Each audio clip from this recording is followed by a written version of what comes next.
So, for those of you who don't know, my name is Douglas Harding. I'm a print journalism major from Marshall University, and I'm from Sissonville in West Virginia. I've lived here my whole life. I went to Sissonville High School and Winfield High School.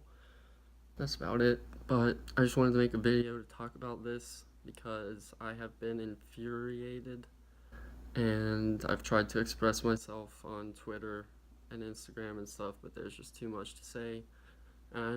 And I know no one else is going to talk about this. So I want to talk about the election results that happened in West Virginia yesterday. Specifically, the state Senate primary on the Democratic side, which was Joe Manchin versus Paula Swearengin. So the results were Joe Manchin got 70% of the vote and Paula Swearengin got 30%. And like WOWK 13 News and Politico called the race with less than 10% of the vote reporting when it showed that Paula Swearengin had like 35% of the vote.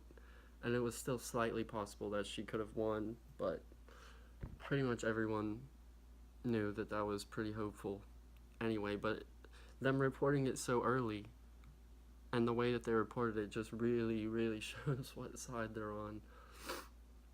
And yeah, the way they wrote it in the article was like, Democrat Joe Manchin easily defeats challenger Paula Swearengin or something like that. They didn't give any information about her, how many votes she got, how much money she raised, what her campaign was about, or anything like that.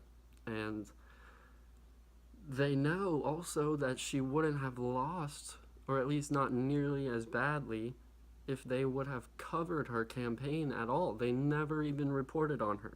They wouldn't even write her name in the articles.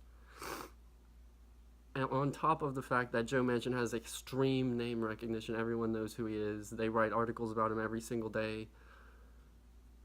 They would not even cover Paula Swearengin. Everyone said she had no chance. The mainstream media tried to make it seem like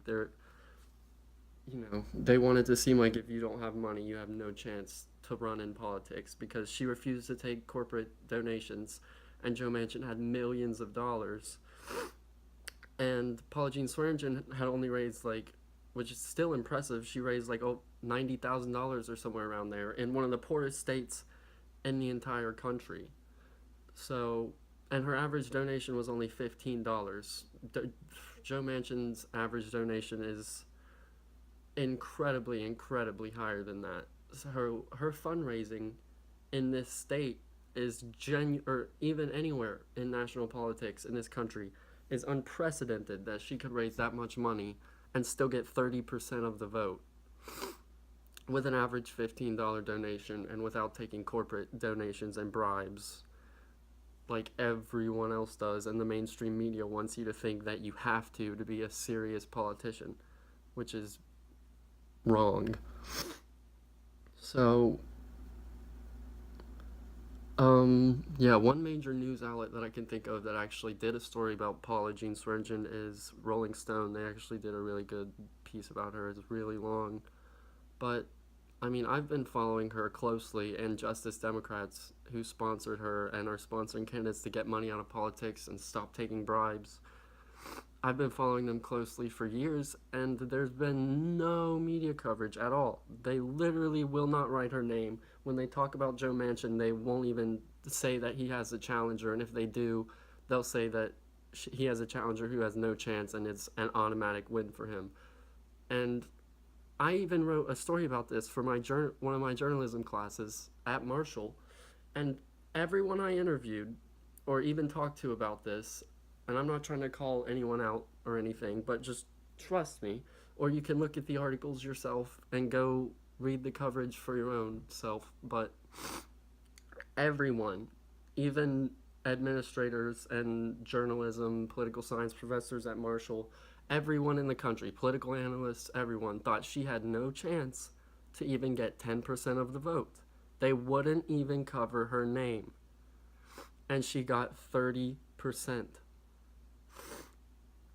And now they're not going to admit they were wrong. They're not going to cover it. They're not going to talk about how crazy it is that she was able to raise that much money in a traditionally red state like West Virginia in a grassroots funded progressive Bernie style campaign.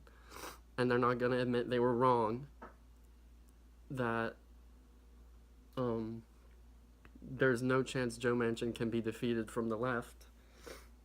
They're going to keep dismissing candidates that don't have huge money flowing into their campaigns, even when they prove to be successful. When a first time candidate like this, who no one knew before this race, no one knew her name at all. Most people didn't even know her name on election day, and she still managed to get 30% of the vote without having any media coverage, raising all of that name recognition on her own by going door to door and whatnot. But the establishment media and everyone will continue telling you that real people and average people like Paula Swearengin, who's from Coal City, West Virginia, and grew up with her water running orange and disgusting, and in a poor family. Both of her grandparents, or her father and her grandparents, died of black lung working in the coal mines and stuff like that. They want you to think that those people and normal people like that have no chance to run or make a difference in politics. They will keep dismissing you until you show them that this is possible. Just like they did with Bernie. No one would cover Bernie Sanders. The mainstream media outlets would not even cover him, and if they did, it was just to say that he was hurting Hillary Clinton or to say that he had no chance to win. But look, he was cheated, and he had better poll numbers against Trump the entire election. Yeah, the media will keep dismissing and not reporting on these anti-establishment candidates who refuse to take corporate money, because they know that these candidates serve to make them less money and actually stand up for people. But anyway, there were other kind of notable elections that happened yesterday. In the state Senate primary on the Republican side, Morrissey edged out over Jenkins, which was a little bit surprising. That was kind of close. I kind of expected Blankenship to get a few more votes than he did. I guess he ended up with 20%.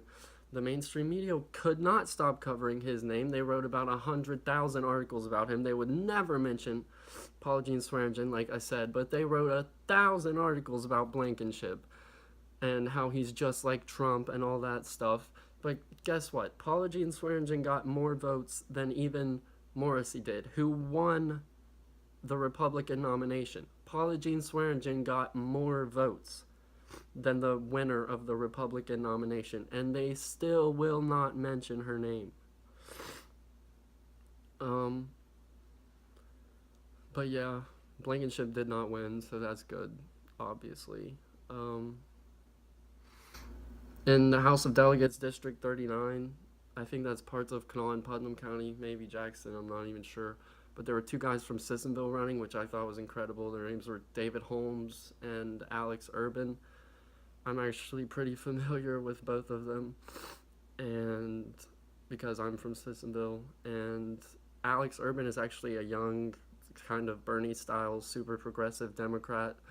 He graduated from Sissonville High School and West Virginia University, and he's really out there running a grassroots campaign trying to fight for working people just like you would want. And he ended up losing by about 60 votes or something like that. But he's backing David Holmes now, so I'm not sure how big of the differences there are in their campaign or in their platforms. But yeah, Alex Urban, that was successful. He'll be back. Nearly won. West Virginia Senate District 8, Richard Lindsay beat Mark Hunt by 1 or 2%. West Virginia House District 2, Talley Sergent, super progressive candidate, won by a lot. I don't know what second place had, but she had about 60-some% of the vote. And then in District 3, Richard Ojeda, this is huge. Richard Ojeda, a lifelong West Virginian, he's a war vet, super progressive, fighting for working people. standing up against corporate interests, etc., etc. Bernie-style Democrat, progressive.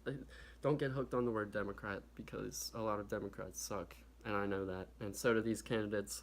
But they want to reform the Democratic Party. They're not like other Democrats. That's why it's big that they're getting this many votes, because they're not like normal Democrats or Republicans. They're actual progressives fighting for actual people. But yeah, Richard Ojeda won with 52%, and second percent only had about 25% of that vote, so that was handily.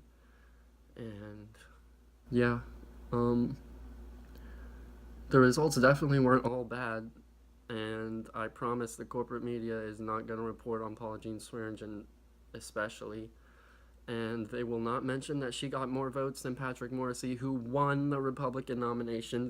They're not going to mention that she got 10 times as many votes as they said she could get. They won't mention that she raised $90,000, $15 at a time. They're going to keep dismissing her. But yeah, I just wanted to make this video to say this is just the beginning of this movement.